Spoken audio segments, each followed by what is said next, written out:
আমরা আসলে স্বার্থপর। আমরা স্বার্থপর না হলে হাদি ভাই মারা গেছে আজকে 1 মাসের উপরে চলে। এখন আমরা তার নিয়ে কোনো পোস্ট দেখি না, কেউ তারে নিয়ে কথা বলে না, তার পক্ষে কোনো প্রকার কোনো ভিডিও নাই বর্তমানে।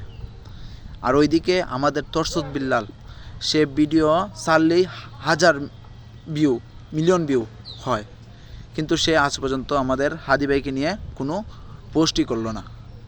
কারণ কি জানেন? তার ক্যারিয়ার ঝুঁকিতে পড়বে। এই কারণে আমরা স্বার্থপর।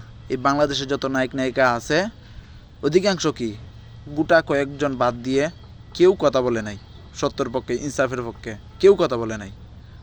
কেন?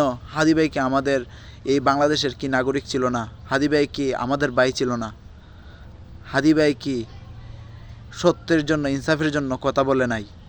যারা সচেতন মানুষ আছে তারা অনেকেই জানে হাদি ভাই যেন সত্যের জন্য, বাংলাদেশের মানুষের জন্য জীবন দিছে।